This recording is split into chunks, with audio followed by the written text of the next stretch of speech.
Gloria a Dios. Bueno, pues estamos iniciando prácticamente, por decirlo así, dentro de la tradición, de las costumbres de los países de Occidente y en especial en América Latina y en México, un periodo que se considera o que está comprendido como la época navideña, ¿verdad?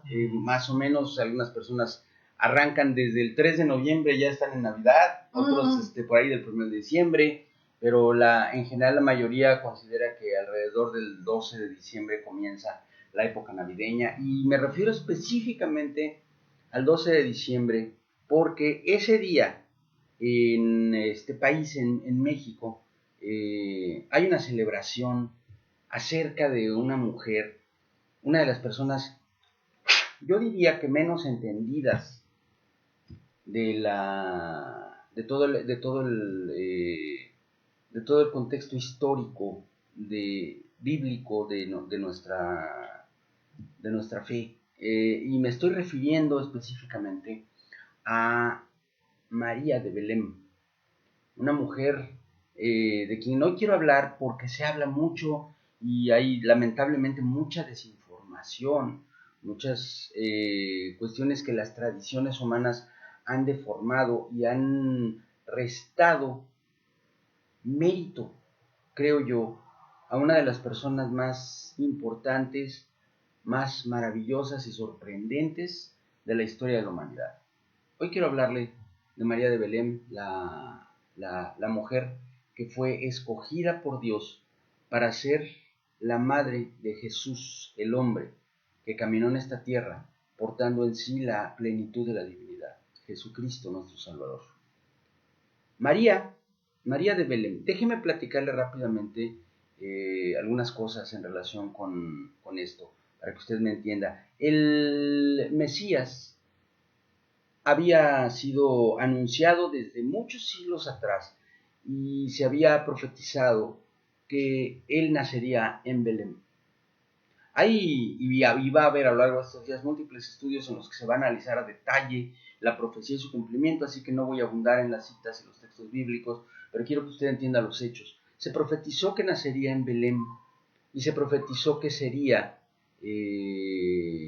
descendiente de la tribu de Judá. Y todo esto es importante porque los evangelios comienzan con las genealogías respectivamente de María y de José.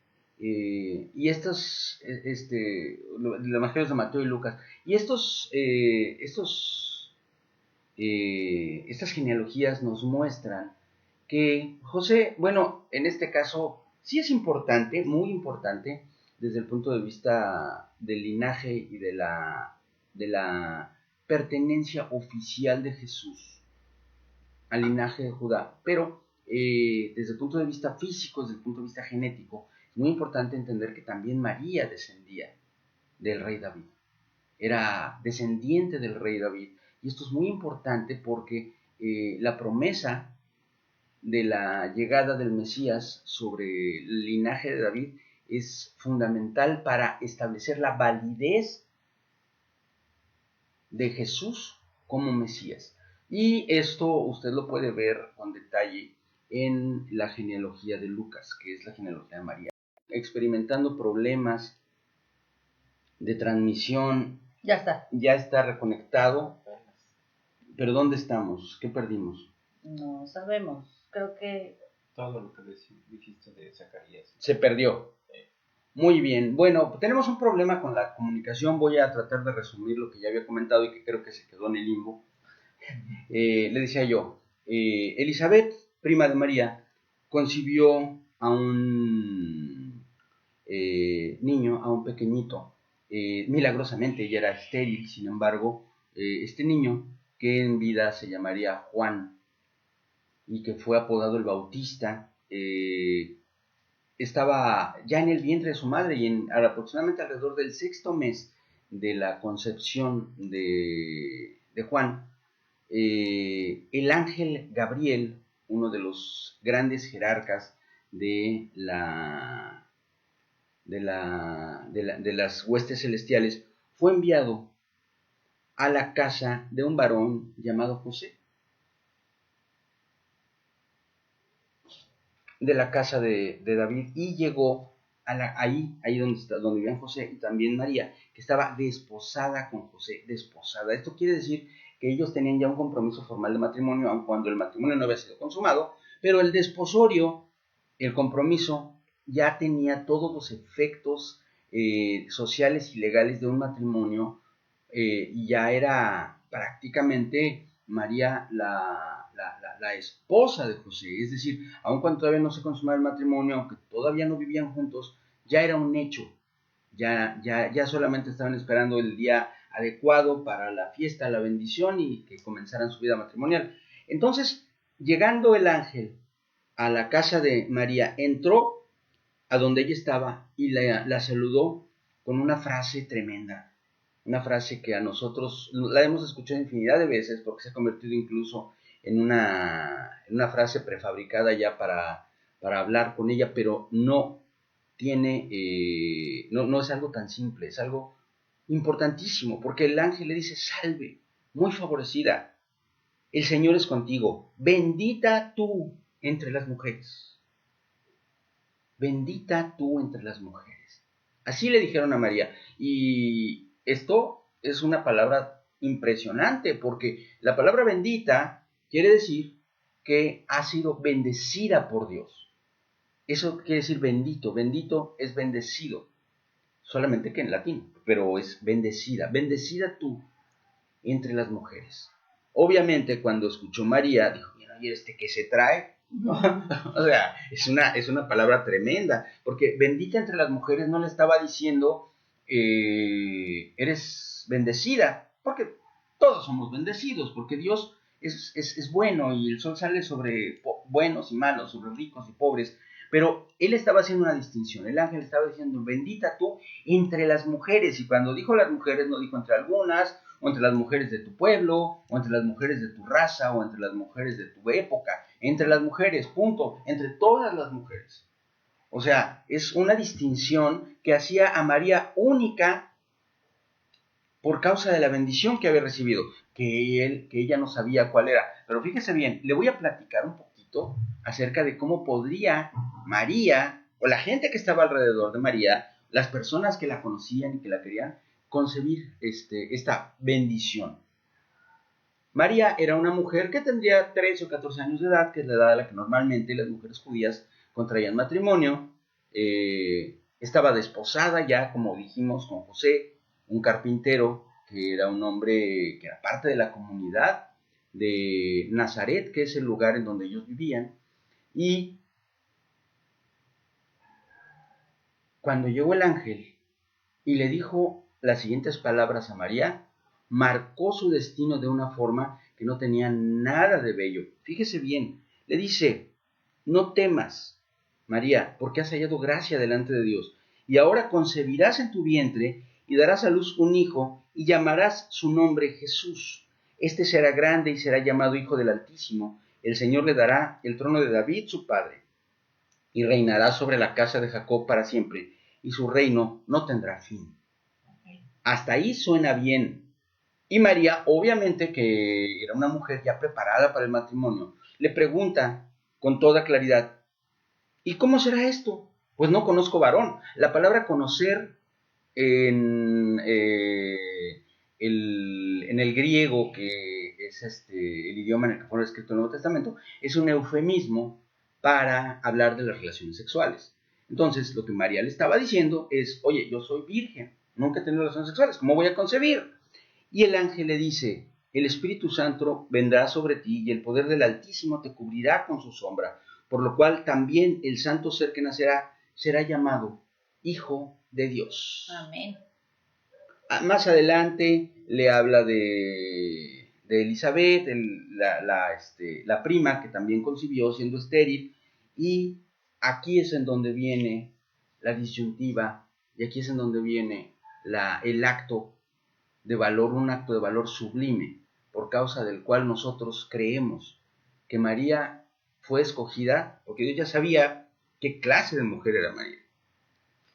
Imagínense que ahorita, en pleno siglo XXI, en nuestra época en la cual la moral y las costumbres sociales son relativamente ligeras en términos de discriminación o de castigo o de rechazo por causa de decisiones tomadas en el aspecto moral, y que sin embargo todavía resulta complicado que una mujer soltera pero comprometida, a punto de casarse con un hombre ya con un compromiso formal entre las familias y entre ellos como pareja, de pronto resulte que está embarazada y no, naturalmente no de su pareja. Está complicado, ¿verdad? O sea, dices, ay, en la torre, esto no está padre. Ahora yo quiero que se traslade al siglo primero, a Israel, a un lugar en donde además no solamente las cuestiones sociales eran mucho más rígidas, sino que la ley judía establecía que el castigo por el adulterio era la muerte por lapidación. Y sí, cuando una mujer ya está desposada con un varón, los dos ya tienen un compromiso tan sólido como el del matrimonio. Y en ese momento resulta que esta jovencita, María, acepta y contesta: he aquí la sierva del Señor, hágase conmigo conforme a tu palabra. Y en ese momento, María concibe del Espíritu Santo, siendo virgen, a la persona de Jesús. La Biblia nos habla un poco más adelante de que José, su prometido, que era un buen hombre, no quería infamarla, es decir, no quería destruir su reputación, así que pensó en abandonarla secretamente. Esta frase, que es muy corta, nos habla de toda una serie de acontecimientos que seguramente sucedieron. Ahora quiero que se lo imagine. Siglo primero, Israel, y llega la joven, que ya está a unos días de su boda, y le dice a su novio, y seguramente también a las familias: ¿qué cree? Estoy embarazada y es del Espíritu Santo. O sea, imagínense nada más lo que estaba sucediendo, porque la reacción de José naturalmente se debió a que él se enteró de que ella estaba embarazada. En un Israel en el cual las mujeres no tenían otra forma de sustento que la que le proporcionaban primero sus padres y después sus esposos, María estaba condenada a lo único que podía, las únicas dos alternativas que podía tomar una mujer para poder sobrevivir, que era el convertirse en una pordiosera o en una prostituta. Eran las únicas formas en las que una mujer soltera, marcada, estigmatizada por la sociedad, podría tal vez conseguir sobrevivir. Todo eso no le importó a María. El ángel no le dijo lo que iba a hacer después, pero lo hizo después. Yo quiero que usted tome en cuenta los tiempos que Dios estableció para probar el corazón de José y el corazón de María, porque el ángel pudo haber ido al instante que dejó a María a la casa de José para decirle: oye, José, tranquilo, no te preocupes, María no te engañó, lo que hay en su vientre fue concebido por el Espíritu Santo. Pero la Biblia dice que no fue así. Hubo un lapso durante el cual María tuvo que confrontar esa situación. Ella tuvo que hablar por lo menos con José para decirle: estoy embarazada. Y José tomó la decisión de abandonarla. Yo no sé cuántas cosas le habrá dicho, yo no sé cómo habrá reaccionado. Póngase usted en el lugar de José, imagínese por un momento, y en el lugar de María. Tanto así que José ya había pensado, pasó del trago amargo, pasó de la desesperación a la decepción, y de la decepción a la amargura, y sin embargo, porque era un hombre de buen corazón, dijo: bueno, simplemente a los papás de María les dijo: pues ustedes son buenas personas, pero ¿saben qué? Ahí está su hija, pero no vamos a hacer escándalo porque no quiero hundirla, hay que quede, ¿no? Todo eso sucedió porque era necesario que hubiera un testimonio de la vida interior, de la capacidad y de la integridad espiritual de María. Porque finalmente, bueno, José hizo lo que cabía esperarse, ¿no? Pero María aguantó todo esto. Y usted dirá: bueno, ¿qué necesidad hay? Le voy a decir qué necesidad hay. La necesidad que había era la que tiene usted y la que tengo yo, no la que tenía María en ese momento, porque María cuando dijo, hágase conmigo conforme a tu voluntad, ella ya había hecho todo lo que le tocaba en esta parte de su vida. Ella ya había entregado su vida, y no estoy hablando de dar la vida para morirse, sino dar la vida para vivir una vida tremenda, una vida terrible, una vida marcada, una vida llena de la oscuridad y la tristeza de alguien que probablemente ya nunca iba a tener un lugar en su sociedad, una mujer despreciada, una mujer que probablemente iba a tener que buscar los medios más bajos para poder sobrevivir. Y sin embargo ella dijo, no le hace. Es la voluntad de Dios y yo le entro. Ella recibió en ese momento en su corazón el gozo de ser usada por Dios.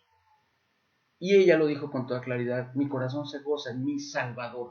Y fíjese nada más qué declaración tan tremenda, porque ella, sabiendo que iba a ser la madre física del Mesías, de aquel que todo el pueblo de Israel esperó durante miles de años, reconoció inmediatamente su posición como sierva de ese Salvador, de quien no obstante iba a ser madre en la carne. A María se le deben haber revelado ahí tremendos y potentes misterios, porque ella comprendió que la naturaleza humana que estaba siendo depositada en la persona de Jesús, a través de ella, a través de su genética, era no obstante un vehículo, nada más para que la presencia misma de Dios viniera a esta tierra, porque en ese momento le fue dicho que el nombre de su hijo sería Jesús y Emmanuel, que quiere decir Dios con nosotros. No es un término figurado ni metafórico. Emmanuel es la declaración de que en la persona de Jesús reside la plenitud de la divinidad. Para acabar pronto, que Jesús es Dios. Y sin embargo, María entendía perfectamente que ella no estaba estableciéndose como la parte que le diera divinidad a Jesús. Ella solamente era la madre de la parte física de Jesús. Ella era la madre de Jesús, mientras que el Padre era Dios, y él era hijo de Dios. Un poco después, durante la noche, en sueños, cuando José ya se había ido, y yo creo que ya estaba pensando en que se iba a tirar a la perdición, al alcohol, vaya a saber qué, se le apareció un ángel a José y le dijo, José, tranquilo, no temas recibir a María tu mujer. No te angusties, cásate con ella. Recíbela, porque lo que está engendrado en su vientre es del Espíritu Santo, ella no te engañó. Y dice la Biblia que José, después de haber recibido esta revelación del ángel de Dios, continuó con el proceso que los llevó a convertirse en marido y mujer, y después vivieron una vida que yo asumo que debe haber sido larga y que debe haber sido feliz, porque José era un buen hombre, María era una buena mujer, y dice la Biblia que ellos tuvieron todavía varios hijos más, los hermanos de Jesús, que ellos sí eran hijos de José y María. Pero cuando María concibió, y durante el periodo durante el cual María estuvo embarazada, José no tuvo relaciones sexuales con María para que se cumpliera lo escrito en la profecía, que dice que el Señor nacería de una virgen. Y así fue. Así fue, y fue gracias a una mujer extraordinaria.